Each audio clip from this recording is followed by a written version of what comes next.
You have read my book, I presume, The Unseen Therapist. Yeah. Okay.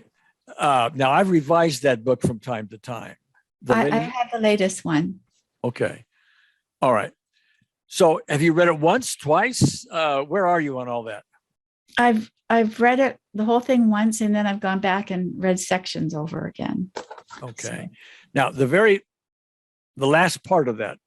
Personal piece, right. Personal piece. Asks you to make 30 or more, a list of 30 or more specific events. Have you done that? Well, I'm having some difficulty with that because I've just done this rather intense whole year thing. I've gone through so many issues that I'm running out of. I think I'm running out of them, but I mean. Oh, you're all fixed? I guess there's always more, but I actually did some more digging, and I think I have a tabletop, so I have to look for the legs supporting that. But consciously, there's nothing really bothering me but I have, as I said, been working through this and working through this and working through this for a while now. So I don't have a list. That's the bottom line. Okay. Well, the list is going to be important. Okay. Because we're not going to be able to deliver this to you unless you have something to deliver it for. Right. Okay. But you said you had issues. You had tabletops with, look for table legs. What are your tabletops?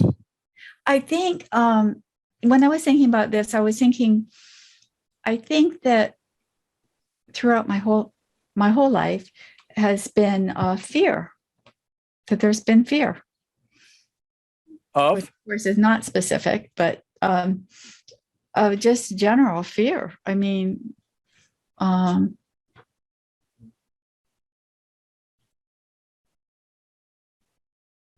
even one of my first dreams I can remember as a child was I was running down the driveway, someone was chasing me, and I was so afraid that I froze, couldn't move. And so that fear must have come in at a pretty young age, and no reason for it. I mean, I had really stable family life, and I don't know. Okay, well, behind that, I'm guessing we're going to do a little exploring here. Okay, there's a cause for that. Everything has a cause. Okay, so if you get this fear response down the driveway kind of thing, okay, yeah, and you don't know what it is, there is a cause someplace out there. There is this cause. Now, as far as you know, were you being afraid of physical harm or dying?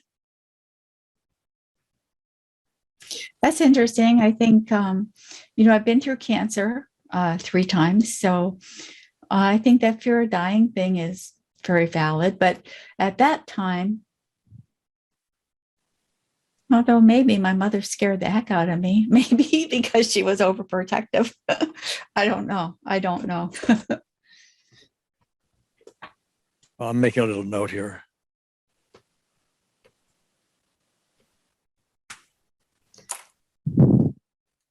How does that fear limit you in current life?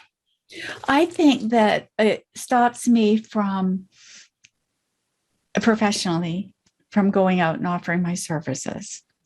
Although I can't pinpoint why it would.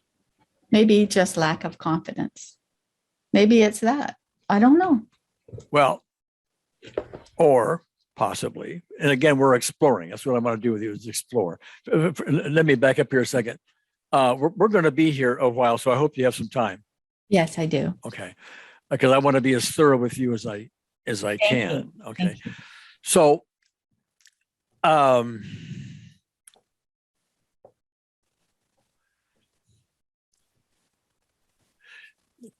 need to understand that I know very little about Barb, only what you tell me, the bits and pieces. And right. Okay, so I have to guess. They're reasoned guesses, but I have to guess. So don't let me guess something, make some assumption, and start going with that without correcting me if I'm not on point. Okay. Otherwise, we're going to waste some time. Right. So in this in this fear, professional fear, putting yourself out there, the way you worded that, I was hearing, and you correct me, the fear of rejection. Failure, rejection. Fear of rejection. Yeah. If you don't do it right, somebody's going to reject you, fire you. They don't want to be your client anymore. I have this thing a lot that what if I can't help them? What if I can't help them? All right. What if you can't help them? Are you going to feel rejected, or should we be using another term?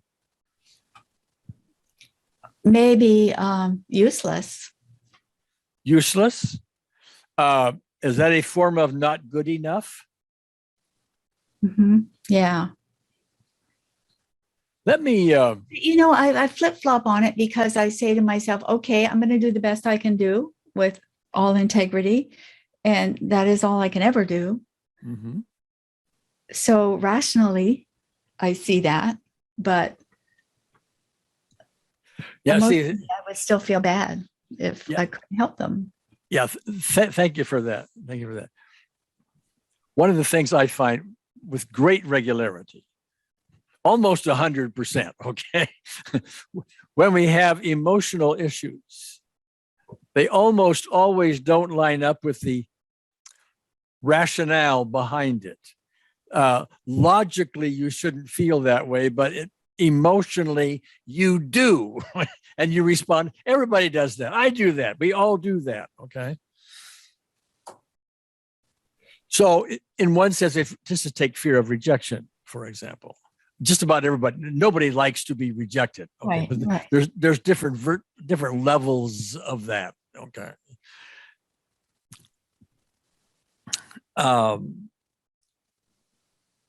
So if you get somebody, in one way you can say, yeah, people can give me their opinions or whatever, but they're not really rejecting me. They're just giving me their opinions. That's one logical way to look at it. Okay. They don't know really what's behind everything. However, we tend not to do that. We tend to go, oh, okay, I did something wrong. Now what's wrong with me? And we go into either a little or a major tailspin of some kind. All right. It makes me feel helpless when, I was working with this lady and I didn't feel like I was helping her or something. I didn't feel like, and I felt like I wanted so much to help her. And I didn't feel like we were getting there. It made me feel helpless. Like I just couldn't do it. I couldn't do it. Okay. And again, we're exploring. I'm getting the idea that feeling helpless is a feeling you just don't want. Right. Okay. And it's the same thing in the driveway. If I'm frozen, I'm helpless. Okay. All right. Well, now go ahead. I'm sorry. In the driveway would be more like vulnerable, but in the work situation, it wasn't vulnerable. But it was helpless. It was all helpless. Okay. And yet you can sit at the feet of Jesus and not feel helpless? Pardon? And yet you can sit at the feet of Jesus and not feel helpless. Did I say it right? Yes. Oh, yes. You can't be helpless at the feet of Jesus because you're in this really great place. I mean, well, yeah, we would. That's true. We would. Go ahead. Yeah, I don't feel that when I'm there. All right. Well, we would translate that to when you're in the presence of the unseen therapist. Same thing. Okay. Okay. I don't want to get involved in the unseen therapist is a non-denominational term on purpose. Yes, I've gone through all that with Sherry because I had a lot of, I said I don't want to do anything that goes against my beliefs, and I went through a lot of that with Sherry. Okay. She explained that. All right.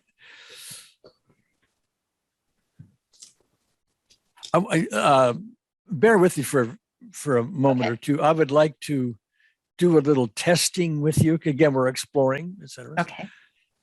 And I've got some sentences that I'd like to have you say. I'll give you this sentence, short little sentence. Say it out loud first, Okay. and then tell me on a scale of 0 to 10, how true does it feel? Not the logic of it. We want the emotion of it. Very important. Okay. So here's the first sentence. I'm not good enough. I'm not good enough. And that feels like 100% true. So that would be a 10. Yeah. Okay. All right. Try this one. I'm helpless. I'm helpless. That's less, because I know then that's rational again. That's right. I see. Yeah. It's easy to fall into that. So we're I see we're that. looking for your emotional response. Okay. I am helpless. Helpless. I think it's less. I think it's about a 6 or 7. All right. Okay. It's so hard to keep that rationality out. I know. So we're not into perfection here. Okay? We're into guidelines. We're exploring. We're trying to find stuff. Okay. Clues. We're trying to find clues. Okay. So this one might be a little more difficult for you to get a hold of, but try it. Okay. I'm not lovable. I'm not lovable. That's really strong. All right. Estimate a number. 10. All right. Okay. I'll give you another one or two. Okay. There's something wrong with me. There's something wrong with me. I'm only about a 5 there. Okay. I don't count. I don't count. Again, that's low too. That's a 4 or a 5. Okay. All right. Well, let's back up a second. We'll go to some of those earlier ones. Not good enough, not lovable, both being 10s. And when we got to not lovable, I was looking at your face, and I could tell that hit you. Okay. All right. Anyone who grows up, starting with childhood, even though you, as you describe it, had a workable or nice family arrangement, you weren't abused apparently, and all of that. I wasn't abused, but when I was born, my father had tuberculosis and he was in a sanatorium. So I actually didn't meet him until I was 2 years old. So my mother and I lived with his parents until he got out of the hospital because he had tuberculosis. So, okay. And I was born with it too. All right. You've had cancer 3 times. And tuberculosis. All right. Well, now to me, but again, Barb, you always correct me. Okay. You always correct me. All right. To me, having serious disease, the tuberculosis, you could say, well, my father had it, I have it genetically. Okay. We can argue the genetic point, but the cancer point 3 times, if you look in the medical book and you read my book, Unseen Therapy, and the medical books, you will see that nobody in the medical profession has a clue what causes cancer. They don't have a clue what causes any of our ailments. They treat simply. They really don't know. The first one, the melanoma, though, they do think maybe the sun. My mother said I did have a couple bad sunburns, so I had more sunburns than, I can remember peeling my skin off frequently. And you didn't get it. Yeah. And I didn't get it. Yeah. Could that be a contributor? Well, okay, maybe. We find over and over and over again That, yeah, there may be diet contributors and lifestyle. Too much sugar. Yeah, sugar. But the main contributor to all this stuff, I've found over and over and over, and you will see more and more evidence of this as this unfolds for you, are unresolved emotional issues. Right. And stress from that. Yeah. Okay. Say now, your father wasn't around. You didn't see him until you were age 2. Mm-hmm. Now, what's important in that is not the fact that your father wasn't there until age 2. That may seem like an important thing, but I don't remember it, so. Okay. All right. But what's important about that, and you may be too young to even discover it. Okay. But it's never going to be the facts that happen, like your mother was overprotective of you. That's a fact. Okay. We're not so concerned about the facts as we are about your response to them. We can't change the facts. The fact that your mother was overprotected, the fact that your father was gone for 2 years, all that, those are facts. It's your response to them. What does that mean to you? And somehow you got the idea that you're not good enough and you're not lovable, big time. And here you are decades later, and it still gets to you. Right. Okay. That's correct. All right. That's a real limit. Now, I got to tell you, sometimes, Barb, I can rattle on and on and on. Okay. So if I wear you out, let me know. Okay. We're recording this so you can go over it. Yeah. Stuff. I appreciate that. But I want to put a couple of things together and get your reaction to it, because we're still looking for issues. All right. Now, as you probably know, I am not a doctor. I've never even had a course in anatomy. So I'm not one to really discuss medical things. Okay. All right. However, there is one medical fact that I'm sure about, and every doctor that you'll talk to will agree with this. I've talked to many. I can't tell you how. I know many doctors, MDs. Everyone agrees, all of them. I've never heard anything to the contrary. They go, yeah. Okay. And that's this. When you are carrying around a negative emotion, let's say you're angry about something. All right. When that happens, your system creates a literal cascade of negative chemistry. Okay. Your adrenaline goes out of balance. Your cortisol goes out of balance. Hundreds of repair mechanism chemical equations in your body get compromised, and your immune system's got to go deal with that. Okay. And it does. Okay. But when it's got a lot to deal with, it can't deal with other things. And so your body ends up manifesting other diseases like cancer, like tuberculosis, like whatever it may be. Okay. If your immune system wasn't busy dealing with all this other stuff, it would handle these insults to the body that happen. Okay. And you wouldn't have the cancer. Every doctor will agree with that. You have a negative thought, negative stuff. Here it comes. Immune system's diverted. Okay. Well, I'm living proof both times. I mean, one time was just insignificant cancer because I found it and I told him, but 2 times were pretty serious. Both times I was in situations that I wasn't happy in. And both times the cancer got me out of those situations. Okay. So 100%. Yeah. Okay. So you had an emotional reason to create the cancer as well as the. Absolutely.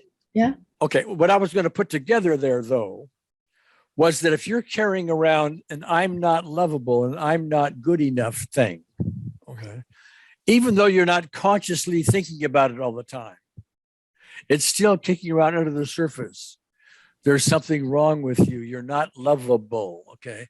Very important thing. Not lovable. We all want love. And we see seek it in our various ways, and we get it in our various ways. But we need to really get it. And when we get a 10, I'm not lovable, even though rationally that may not be true. Okay. Well, let me stop there. Logically, is that true? You're not lovable, or do you have good friends and all that? I do, but I don't know if I believe them. Oh, okay. All right. Like my partner, I always think he doesn't love me, but he's always, he gave me a button that said 100% loved. I mean, he tries to, All right. Tell me rationally it's not true, but I still have that feeling. Yeah, I know. Okay, good. Wouldn't it be nice to be free of that feeling? Yeah. Okay. Nice for him too. I'm sure. Well, yeah, sure. Yeah, of course. I don't know all your personal life, but chances are you're going to get along better. The sex life is going to be better. There's going to be lots of things that will amp up and be really nice, and et cetera. But we need freedom on that. And if your inner system is saying, he's saying 100% love, you got a button and all of this, okay? Trying his darndest. Yeah, yes.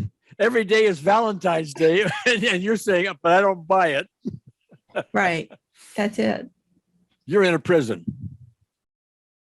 Did I say it right? Mm-hmm. Yes. All right. So, okay. Does it seem to you like we're going someplace here? I mean, Yes, definitely. Okay. Now, you talked about tabletop and table leagues. Did you learn that from EFTI or from my writings or what? Oh, that was from a long time ago, right? From the CDs and stuff, right? Oh yeah, I'm sure I mentioned the original manual. Yeah. Yeah. Okay. All Yeah. right. All right. Okay. Although EFTI does still talk about that a lot. Okay. All right. Or John D did anyway. Yeah. Okay. I love John D, by the way. Yeah. She talks about you. She goes back to your teachings a lot in her teaching. Okay. Well, anyway. So we want to look now for cause. Somehow or other, you're carrying around, I'm not lovable. That has a cause. It wouldn't be there unless there was a cause. That's the engineer in me speaking. Okay. That's the way it works. Okay. It has to have a cause. So, as far as you know, the cause would be a tabletop. Okay. Excuse me. The issue, I'm not lovable, is a tabletop. Mm-hmm. The table legs supporting that tabletop are the specific events giving rise to that. You concluded it as your life unfolded, I'm not lovable, I'm not lovable, I'm not lovable, by these various specific events. Okay. So as far as you know, if you can, what's your best guess at a contributing cause? There was this incident when I was young, and do you want me to tell you all this? I mean, okay. Sure. All right. And now that you're saying it, I'm thinking that maybe when my father came back from the hospital, he hadn't seen my mother. Well, I mean, I think she was allowed limited visits because TB was contagious, right? So I think so. Yeah. Yeah. So I think she had limited access to seeing. Anyway, when he came back, I think they very much wanted to be together, the two of them. And here I was, coming in. So one night I was in bed and I heard my mother screaming, and I ran in there, I hope I don't start crying. But anyway, because it's nothing to cry about, really. But yes, if you're ready to cry, there is a cause for that, but keep going. Okay. Well, they were in bed and she was screaming, and I thought he was hurting her. And little kid, right? I'm going to stand up to him. Oh, goodness. I've told this story and I never got emotional about it like this. But, and I said, stop hurting her. Stop hurting her. And she said, don't be silly. He's tickling me. So. And how old are you at this? How old are you at this time? I don't know, but very tiny, maybe 3 or 4. So here I was, ready to slay the dragon on her behalf. And she said, and she's telling me I'm being silly and really kind of making fun of me. And well, tickling her. I'm presuming there's some kind of romantic play going on, and it's not really. Yes, maybe. Really, yeah, I didn't think about that. Okay, but go ahead. But yeah, I mean, they were just messing around, right? I mean, they were just.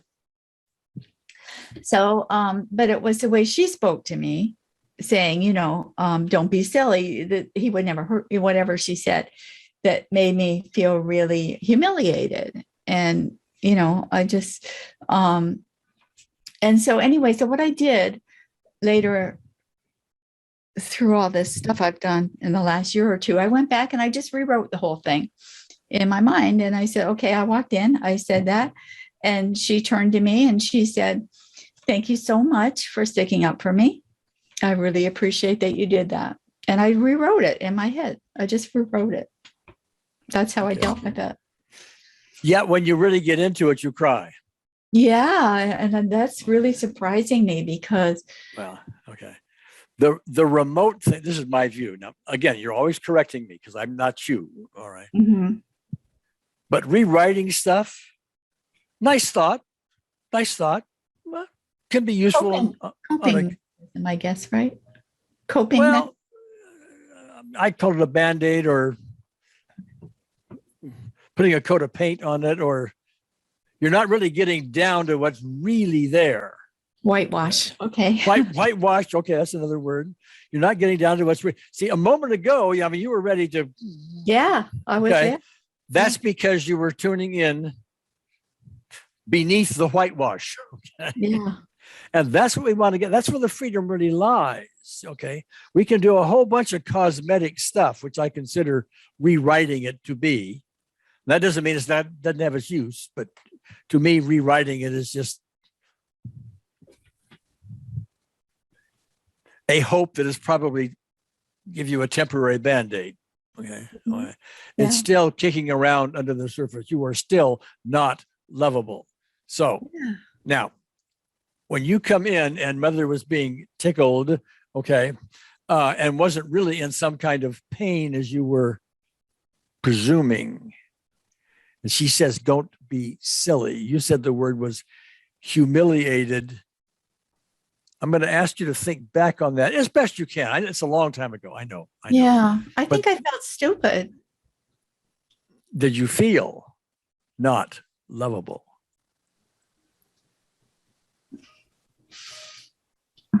I didn't think of it that way. Okay. At that time, I just felt stupid, I guess. Well, some of these terms are cousins anyway. You know, if you're felt like I was excluded from the horseplay there. Well, excluded is another way of saying rejection, which is one of our earlier terms. Right. It's rejection and not lovable are, cousin type terms. Yeah. Okay. Okay. I was insulting, I was not wanted there. Yeah. So that's unlovable. Well, not wanted, not lovable, rejected, not good enough. They're all in the same basket. Mm-hmm. Okay. So there's a specific event. There is a specific event which would tell the young child, unless you're going to tell me otherwise, the young Barb, okay, there's something wrong with you. You're not lovable. You don't count. And you buy it. And what else can you do at age 3 or 4? You don't have the maturity to debate it or anything like that. It's just you really did a dumb thing, and I'm going to guess you really did a dumb thing again. I don't know. Okay. All right. Now, you said earlier in this conversation that your mother was overprotective of you. We're not so concerned with the fact that she may have been overprotective. We're concerned with your response to that. Now, see, I'm asking you questions you probably never thought of before. Okay, but so just do your best. But if she's overprotective, I'm wondering what the very young you, how you would interpret that. If she's overprotective of you, does that mean you're not good enough? Does that mean you can't look out for yourself? That means you always got to have mother around, or the big bad world is going to get you? Does it mean you just aren't capable of doing things on your own? Mother's always got to be there. She's telling you're not good enough. Well, or something else. The way she put it was like, because I had the TB, I had all these health issues, that I was different than everyone else. Like what my friends did, I couldn't do because of all this. But she didn't put it in that kind of way. She put it like I was special, that I was special. But how it was to me was I couldn't fit in with what everybody else was doing. Okay. I mean, she didn't make it.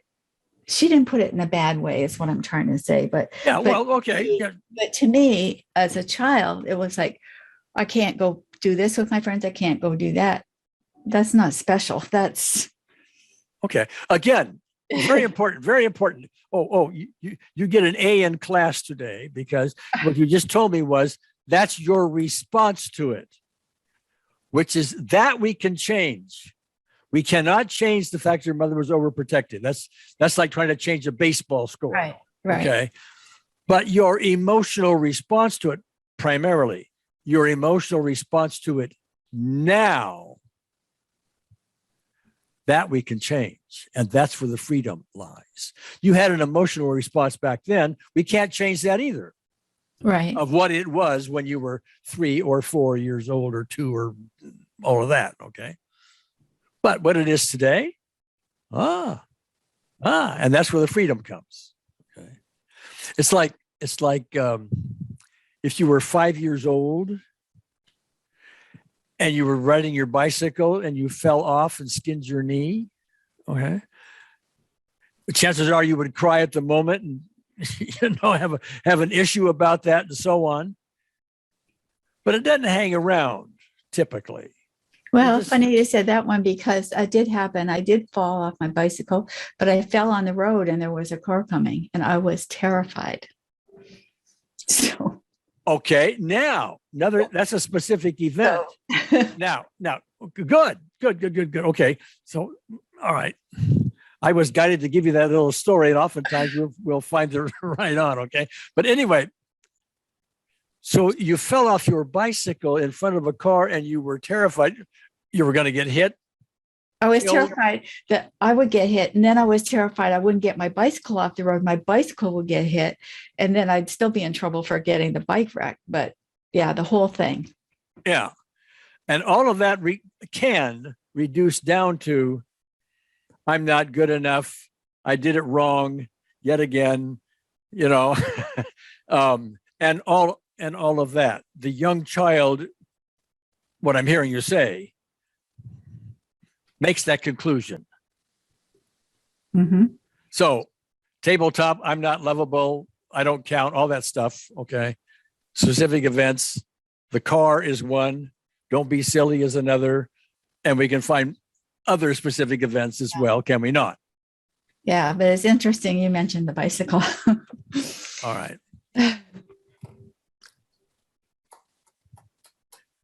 Between the bicycle and don't be silly from your mother, which of those do you think has the biggest impact on you? The first one. The bicycle? No, the first one. Okay. All right. Don't be silly. All right. Okay. that's a little background. So what we want to do now, and I'm going to ask you to go back to my book, The Unseen Therapist, Personal Peace Procedure, and start making your list. You can now, I think, find several, maybe not 30 yet, but I hope we're opening the door, and there's a whole bunch of I'm not lovable things. Okay. All these things I thought I had dealt with, and I thought I rewrote effectively, obviously. So I will be able to come up with a list. Okay. Sure. So for this purpose here, and what I want to do is get you started. That's the important part of it.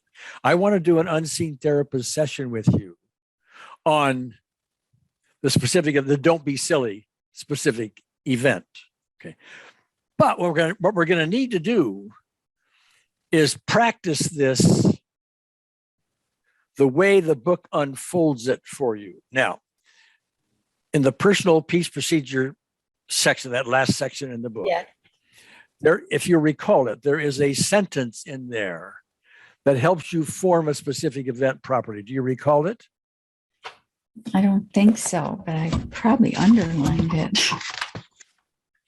Well, I had it set apart. Let's define a specific event. Yeah, but I'll give it to you. I'll give it to you now so we can. This is all being recorded, so you. The moment when, and I currently. Yeah, there you go. There, that's the sentence. Okay, a very important sentence. And in fact, when you are creating your specific events, you're going to want to use that sentence. Okay. And fill it in appropriately. And that way you will have a specific event that's more likely to be right on point and properly formed. Okay. Okay. So it says, it starts the moment when. Now, that's an important phrase. Let me go over it with you for a moment. The reason it says the moment when and not the time when. Okay. The moment when, because we're looking for a precise emotional crescendo. Like some people might say, well, my father always abused me. Well, that's not your father, apparently, but some people would say that. Okay, my father always, but that's not a specific event. That's something that happened many times over a period of time. We want a very specific, and the more specific we can get, the more efficient we're going to be. Okay, so. Yeah, I mean, I see the whole thing, but I remember when she said that, how I felt. Yep, there you are. There you are. You get kisses and everything. Okay, very good, very good. So let's get back to the sentence. The moment when, then you're going to say what happened, and you don't have to have a long, drawn out 8 paragraphs or something. The moment when my mother said, "Don't be silly." Now you know the rest of it. You could say when I walked in on them and screaming if you wanted to, but it's the moment when she said, "Don't be silly." Okay, the moment when my mother said, "Don't be silly," and I currently feel. We're not interested in how you felt then.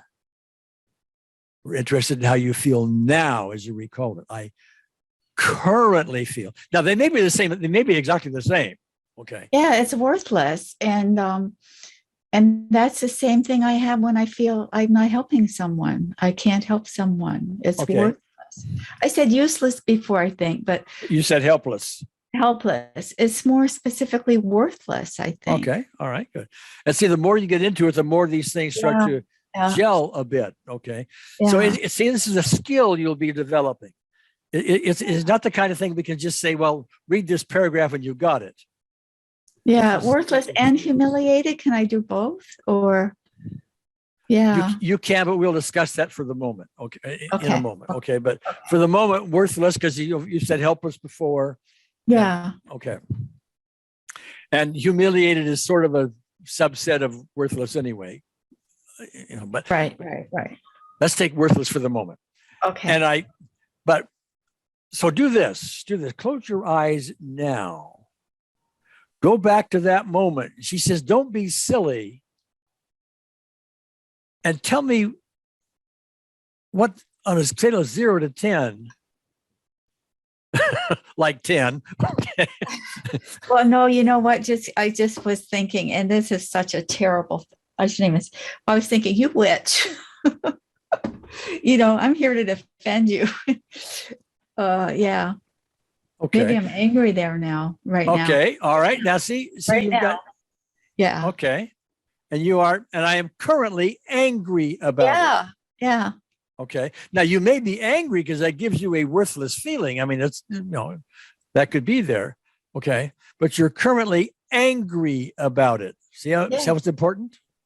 Okay. Yeah. I mean, I'm there. I'm going to risk my life to save you.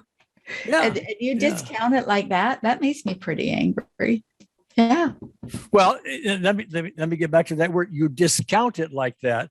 That's another form of saying I'm not lovable. I just got discounted. Yeah. Or to use my earlier term, I got rejected. Mm-hmm. How are we doing? Yeah. Mm-hmm. Aren't you glad you? Feeling the anger. I'm kind of feeling the anger now. All right, give me a 0 to 10 on that anger. It's about an 8. Okay. And that just came out of nowhere. Well, not really, right? No, it has a cause. Felt like it did, but not really. Well, you see, you've been relying upon the Band-Aid, the whitewash, etc., and it's been kicking around down there. All right. Diverting your immune system all the time, by the way. Okay. Limiting your life, and you're in this prison. Okay. And it's not a criticism. We're all in our own little prisons. Okay. Mm-hmm. Right. I've got to find my own prisons. Okay. Because I live on this planet too. All right. Okay. The moment when my mother said, "Don't be silly," and I currently feel angry about it. Okay. Yes. Now, we're going to bring an unseen therapist here in a bit because I want to work on this so you can get a sense of how this unfolds. Okay.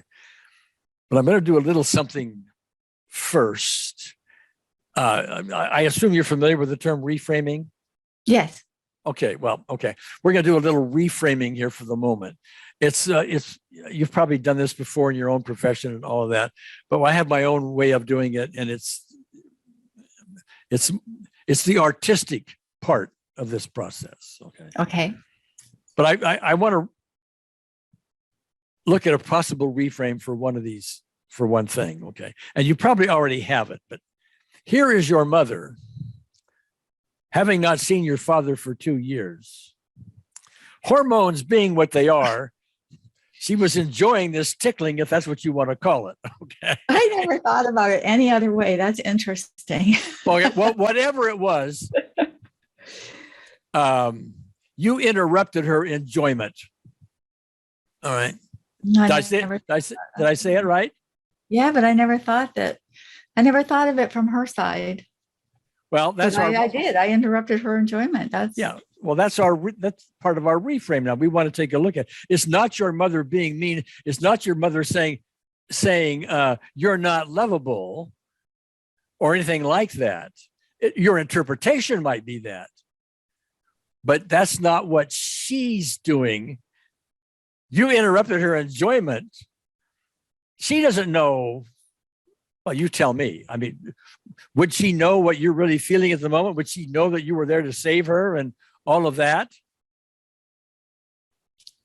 If she did at any level, it probably was the fact that she was interrupted probably overrode it. Well, okay, yeah. The importance of the reframe is to loosen up the idea that you really were to blame in this situation. Right. No, I mean, she loved me. She wouldn't. Yeah. You picked it up differently, but that's me guessing now. Okay. But that's not, as I see it anyway, how it was meant. Right. I never thought of it. I mean, imagine yourself in the middle of an orgasm and somebody comes in. Somebody comes in and says, hey, I need your attention right now. Okay. Stop hurting her. I said, stop hurting her. And to her, okay, whatever was going on, the term stop hurting her from a 3 or 4 year old child means you didn't, I'm guessing, but that likely means you don't really understand what's going on. You're too young. And the way to say that, oh, don't be silly. I mean, that's the kind of thing I might say, okay? Not having any idea the damage that it would do to the 3 or 4 year old, how they would interpret it. I should have said, you should have closed the door.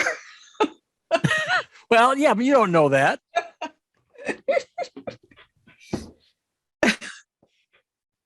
Yeah. Mm-hmm. Okay. Anyway, I just wanted to go over that little piece of reframe. That reframe may land really well for now, or it does. It gives me a different perspective. Definitely. Okay. Well, they have a way of landing even more emphatically over time sometimes as well. So, but anyway, with that in mind, let's bring an unseen therapist and do a little something here. Does that work for you? Mm-hmm, definitely. All right. So if you would just close your eyes. I'm going to narrate the whole thing, by the way. So you just sit there and go along. Okay. With one exception, that is something comes up that you think is worthwhile, putting on the table here that, speak up. Okay. Okay. We have a flexible process here. It's got some rules, but it's also flexible. So anyway, so you close the eyes. You take a nice, deep, relaxing breath. And just as a way of inviting unseen therapists, you just recall a simple, loving moment in your life. And just nod your head whenever you're there. I went through the audio with this and I got a little stuck on that loving moment thing. And I am right now too, a little stuck there. Have you ever had a dog lick you in the face? No, and I wouldn't like it. Oh, okay. Have you ever had a child hold out their hand to you and hold your hand? Have you ever had...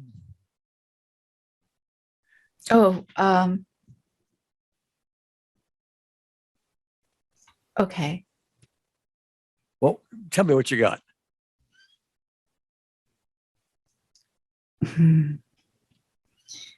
Well, it was just the other day something. But one that really sticks out was I had this surgery and one of the drugs they gave me caused some short-term memory loss. And I was in the kitchen. I was trying to put the cutlery away in the drawer. And I was going to the drawer and I stopped. And I couldn't remember where the forks went. I couldn't remember. I felt totally lost and helpless. And, Tom, my partner, came in and he said, "What's wrong?" And I was so upset. And he said, "It's okay. Everybody can forget things like that once in a while."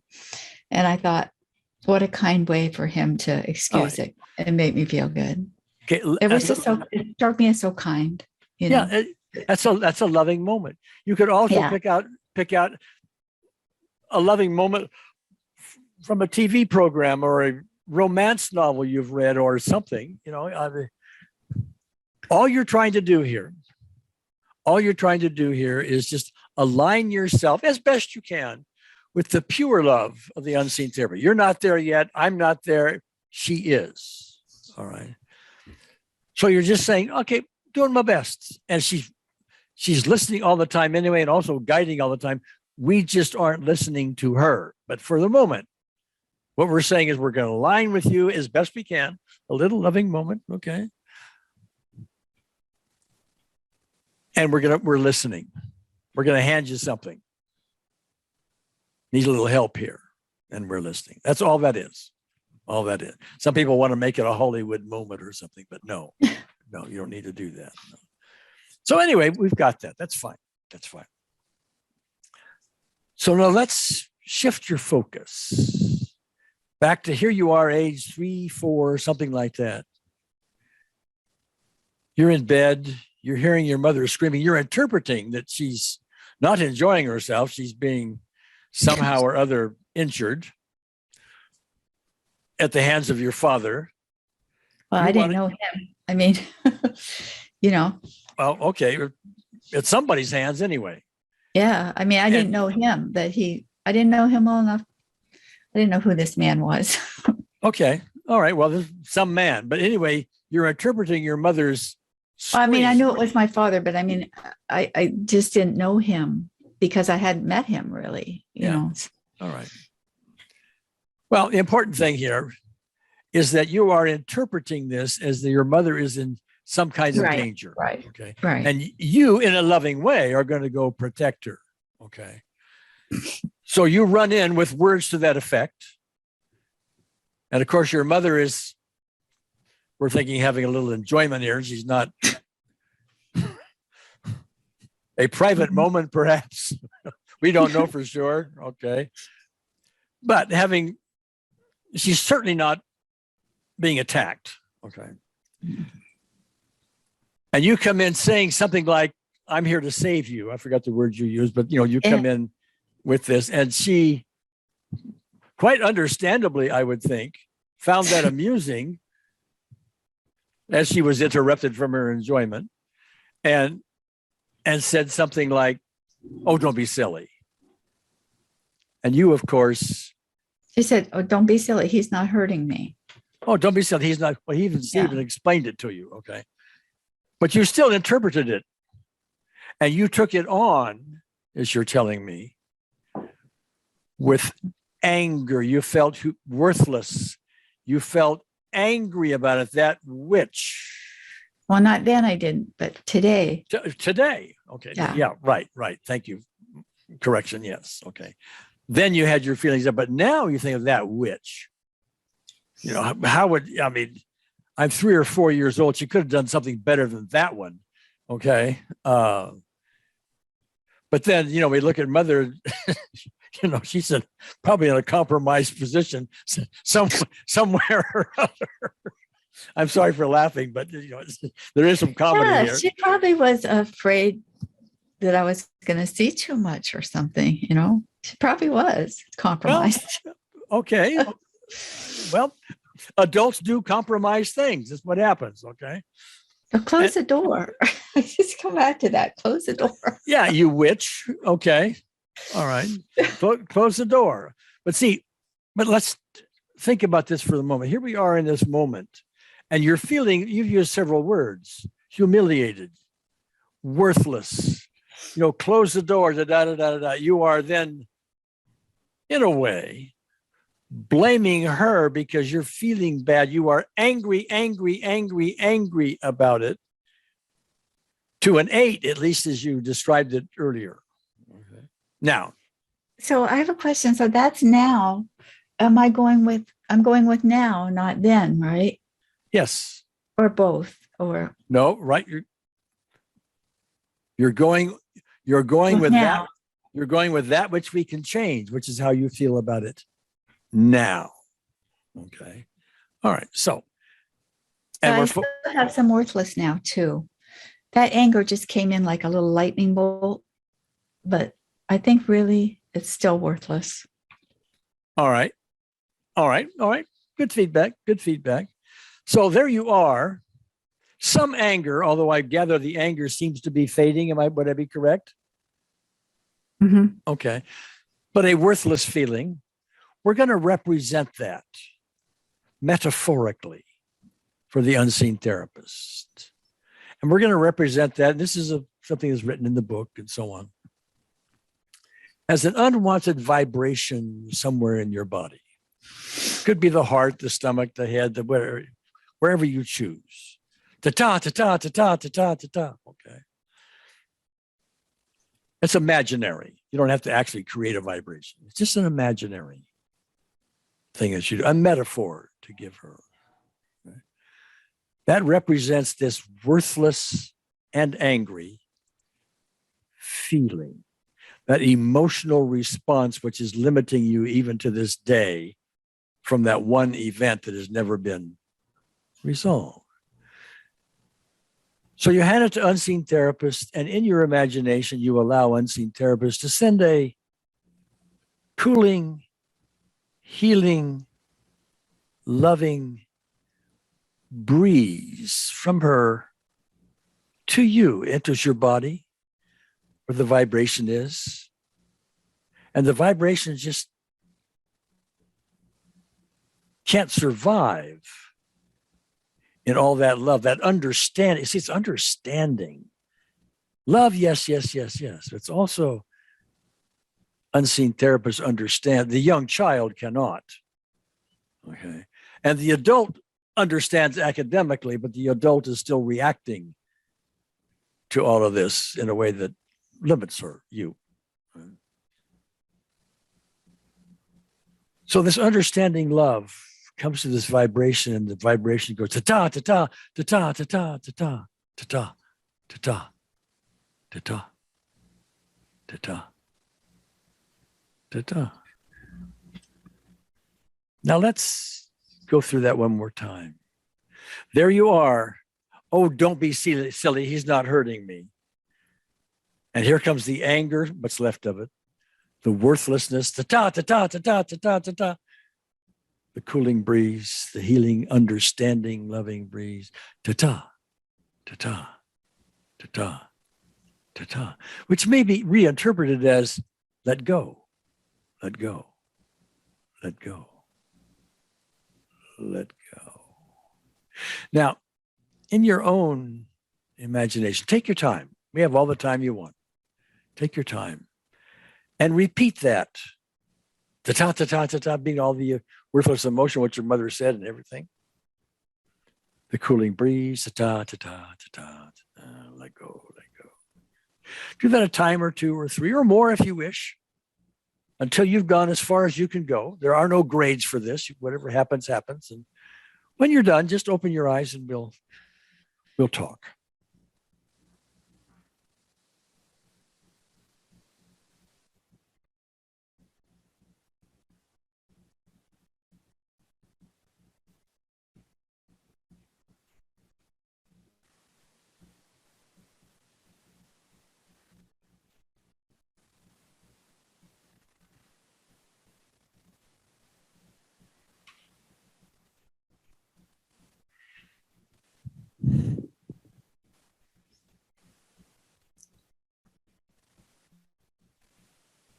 I had some, when I went back and redid it the second time, I had some fear come into that I had done something wrong.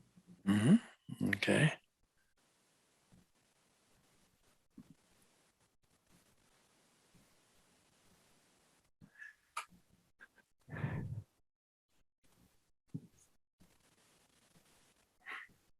Okay. You know, I also had the thought that my mother was only in her 20s then, you know. In a way, a child herself. Yeah, you know, I'm her first child too. Of course, there are going to be a lot of mistakes, but okay, there still are, you know, all of us, right? Listen, I'm 81 and I make mistakes daily. Okay. Yeah, I know. I'm thinking everything I do every day, you know, I mean. Well, all right. So let me ask you, were you able to follow along well, or did you have a bunch of competing thoughts that knocked you off track or anything like that? I didn't go off track. I was wondering, I'm visualizing this vibration or I'm feeling this vibration, all of that, right? Mm-hmm. Yeah. Well, it's an imaginary metaphor. Okay. Yeah, that's what happened. All right. Okay. So let's do a little testing. And one thing you'll learn in this course is I'm a great one for testing. I always want to know what's not done yet. Very important. Very important. Okay. Too many people just scoot right by with their Band-Aid. Okay. Okay. So that was always like that with EFT too, right? Always you went back testing. Well, not everybody did it well, but that's what we're supposed to do. That's what it's, yeah. Yeah. Okay. But anyway, so close your eyes, go back to that moment. There you are, and focus only on the anger part of it. We'll get to the other parts later. We started with anger. Focus on how angry you are. Run that movie in your mind, okay? And tell me on a scale of 0 to 10, that anger was an 8. What is it now? I don't have any anger now. It would be a 0? Yeah, I think she's being silly. Well, I wasn't there, but I could imagine this, Barb, being a central part of a sitcom. Did you ever see? I tell you what's coming to my mind. This sitcom from years ago called All in the Family. Yeah. Okay. Can you imagine Archie Bunker and Edith and coming in and what's the, I forgot the daughter's name. She comes walking in. It's Gloria. Gloria would come in, hasn't even met the meathead yet. Okay. But Edith's response at the moment or Archie Bunker's response at the moment. Can you imagine what that would be? So much worse. Well, at any rate, but you could, that would be a hilarious piece of that comedy. That's if they put that in there. Okay. All right. But let's close the eyes again and let's go back to the same thing and let's get a hold of the worthlessness involved in that, not in general, just in that event. Give me a number for the worthlessness.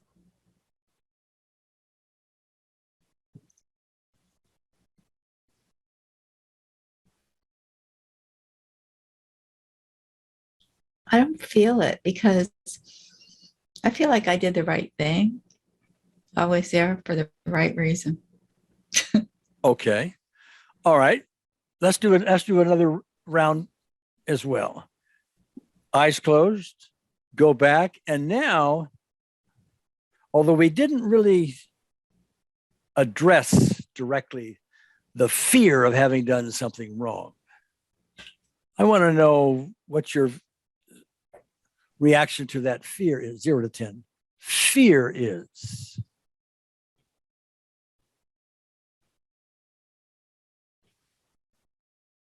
No, I feel like I was there for the right reason. Okay. All right. Okay. Open your eyes. Open your eyes. Now, I want to play teacher here for a moment. I feel like who would I have been if I thought she was being hurt and I didn't try to defend her? That would be so much worse. Yeah. Possibly. Yeah. So I think I did the right thing. Well, what we're really looking for is, we're looking, that's a logical thing. Yeah. I think I did the right thing. Yeah. We're looking for. I feel like I did the right thing. Okay. I feel like I did the right all right. thing. That's what we're looking for. You feel like it. Now, from a testing point of view, okay. It appears we had some success here on that one specific event. Yeah. Mm-hmm. Okay. I never want to be fooled, nor should you, by a temporary result. And we don't know if this is temporary, right, permanent, until time goes by. That's the only way you are going to know. Okay. Right. So tomorrow morning, when you wake up, run that movie again. And do it in exaggerated form, exaggerate the sights, the sounds, the feeling. Literally try. Yeah, I was like, my hands on my hips. And yeah. Okay. Well, what I'm saying is when you run it in the morning, Yeah. literally try to get yourself upset because you're looking for what's not done yet. Okay. And you want, if there is something not done yet on that specific event, you want to find it. You don't want to go Band-Aid time. Okay. Right. You want to find it. Now, this plugs into advanced lessons number 3 and number 4 in our course. They have to do with aspects, which you're probably familiar with that term. Mm-hmm. Okay. And foundational issues and so on. See, you already showed me aspects. We started with fear and we got partway into it. And in my experience, what really happened was fear, anger. The anger part, you even told me it was subsiding, but the worthless, oh, here it comes. Okay. Yeah. So you shifted aspects right during it. Mm-hmm. Right. And then the worthlessness, I think what happened from what you were telling me, then that subsided and fear shows up, another aspect, another emotional response to the same event. All right. So you really need to understand, although you may have exposed, excuse me, I keep burping here. You may have had exposure to aspects and this kind of thing through EFTI, et cetera. It's also written up and it's probably at a deeper level here than what you've seen before. Let me stop there. You have thoughts? Am I on point? Things that happen to me a lot when I'm doing my own stuff is that aspect, I bounce around a lot. It seems like, with aspect. People do. It's very important to understand what people do. And it's not a bad thing. It's a good thing because you're being told you're not done yet. What we want to do is just see, one of the mistakes I made with EFT early on, with people would go tap, tap, tap, tap, and something would happen. Oh, that's all we need. Okay. Yay. A 1 minute wonder. If we had a word for it. I remember. A 1 minute wonder. Okay. That was a mistake of mine early on because I kept finding that these things tended to be, once in a while, it really was a 1 minute wonder. Okay. But most often it was temporary, partial, shows up again, the Band-Aid, if you will, the whitewash kind of thing. So here you're going to learn to really get down to it. And aspects are good things. That's a skill. The skill to recognize these aspects is very important. Very important.